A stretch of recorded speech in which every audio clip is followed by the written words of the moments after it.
మీకు ఒక వ్యక్తిని పరిచయం చేయడానికి మేము మీ మధ్యలోనికి వచ్చి ఉన్నాం. ఆ వ్యక్తి ఎవరంటే ప్రభు అయిన యేసుక్రీస్తు వారు. ఎందుకని ఆ వ్యక్తి గురించి పరిచయం చేస్తున్నామంటే, ఆ వ్యక్తి చూడండి, ఈ లోకంలో కొన్ని ప్రేమలకు మనము అట్రాక్ట్ అవుతుంటాం. అంటే లోక ప్రేమలకు మనల్ని ఇష్టపడుతున్నాం, నిన్ను ప్రేమిస్తున్నాను, నిన్ను ఇష్టపడుతున్నాను, నువ్వంటే నాకు ఇష్టము అని చాలా మంది చాలా రకాలుగా మనకి చెప్తూ ఉంటారు. కానీ ఈయన మాత్రం ఏమంటున్నాడంటే, నేను లోకముని ఎంతో ప్రేమిస్తున్నానని.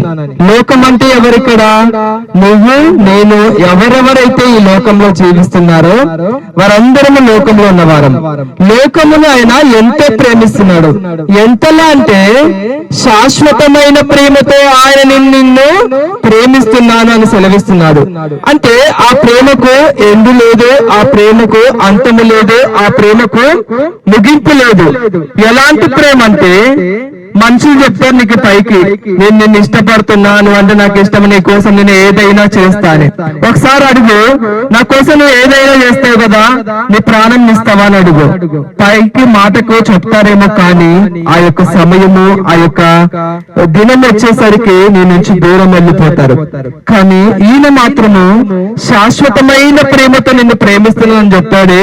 ఎలాంటి ప్రేమ ప్రేమిస్తున్నాడంటే, తన ప్రాణమును నీ కొరకు అర్పించేంతగా ఆయన నిన్ను ప్రేమిస్తున్నాడు. ఆయన 2000 సంవత్సరాల క్రితమే ఈ లోకానికి వచ్చి ఆయన నీ కొరకు, నా కొరకు ఈ లోకములో ఆయన మరణించిన వాడిగా ఉన్నాడు.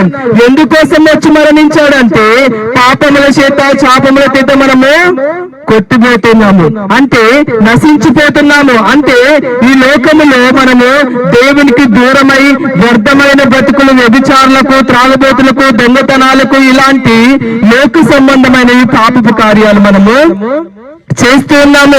వీటి నుంచి మరి వీటికి వచ్చే జీతము మరణమని దేవుని వాక్యము సెలవిస్తుంది. అంటే ఎవరైనా నీ దగ్గర ఏదైనా తప్పు చేస్తే వారిని ఏం చేస్తావు? నువ్వు శిక్షించాలని చూస్తావు.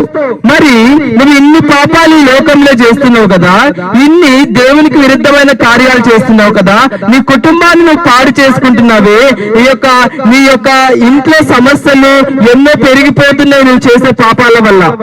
కుటుంబంలో మనశ్శాంతి లేదు, కుటుంబాలు అల్ల కొల్లలంగా మార్చుకుంటున్నావు నువ్వు చేసే పాపాల వల్ల.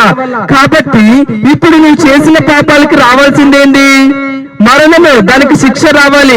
ఆ శిక్ష నుంచి తప్పించడానికి ఆయన ఏం చేశాడంటే, ఈ లోకానికి వచ్చి తనే ప్రాణమును అర్పించాడు, తను మరణించాడు. కాబట్టి ఈ రోజు మనము సజీవులుగా ఉన్నాము, సజీవులుగా బ్రతుకుతున్నాము. కాబట్టి ఆయన విలువ పెట్టి తన రక్తముతో మనల్ని కొన్నాడు. చూడండి, ఏదైనా ఒక వస్తువును మనము డబ్బిచ్చి కొన్నామనుకో, దాన్ని ఎంత భద్రంగా దాచిపెట్టుకుంటాము కదా. అలాగే దేవుడు కూడా విలువ పెట్టి ఏ ధనాన్నో, ఏ యొక్క డబ్బును, ఏ యొక్క బంగారమును, ఏ యొక్క వస్తువును ఇచ్చి నిన్ను కొనలేదు. కానీ ఆయన తన విలువైన రక్తము చేత ఆయన నిన్ను కొన్నాడు. కాబట్టి ఆయన విలువ పెట్టి మనల్ని కొన్నాడు. కాబట్టి ఈ లోకములో అంతలా ఆయన నిన్ను ప్రేమిస్తున్నాడు. శాశ్వతమైన ప్రేమతో నిన్ను ప్రేమిస్తున్నా అంటున్నాడు. కాబట్టి చూడండి, ఒక సముద్రానికి చివరి నిలబడి దాని అంతాన్ని నువ్వు చూడగలవా? దాని ఎండును నువ్వు చూడగలవా? దాని ముగింపును నువ్వు చూడగలవా? చూడలేవు. దేవుని ప్రేమ కూడా అంతే ఉంది. సముద్రం అంత విస్తారంగా ఆయన నిన్ను ప్రేమిస్తున్నాడు. కాబట్టి ఈ రోజు తెలుసుకో మిత్రమా, దేవుడు ఏమని సెలవిస్తున్నాడంటే, నశించిన దానిని వెతికి రక్షించుటకు ఆయన ఈ లోకానికి వచ్చాడు. నశించిపోతున్నాను, భ్రష్టులైపోతున్నాము, దేవునికి దూరమైన బ్రతుకులు నువ్వు ఈరోజు బ్రతుకుతున్నావు. కాబట్టి తిరిగి దేవుని యొద్దకు ఒక్క ప్రార్థన చేయి, ఒక్క మాట మాట్లాడు. ప్రభా, నా జీవితంలో జోక్యం చేసుకోయ్యా, అయ్యా ఇంతవరకు నీకు విరోధకరమైన బ్రతుకు బ్రతికానయ్యా అని ఒక్క మాట నువ్వు నీ హృదయములో తలంచితే, ప్రార్థిస్తే ఆయన నిన్ను హత్తుకునే వాడిగా ఉన్నాడు.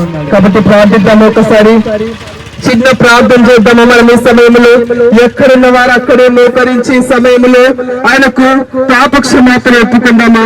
ఎవరెవరైతే ఈ బోర ద్వారా, ఈ మైకు ద్వారా వింటున్నారు, ప్రతి ఒక్కరు కూడా మోకరించి అడుగుదామా, ప్రభువా నా జీవితంలోనికి రా ప్రభువా, ప్రభువా నీకు విరోధకరమైన కార్యములు ఎన్నో చేశాను ప్రభువా, ప్రభువా నీకు విరుద్ధమైన పనులు నా జీవితంలో ఎన్నో ఉన్నాయి ప్రభువా, నన్ను క్షమించండి ప్రభువా, నన్ను మన్నించండి ప్రభువా.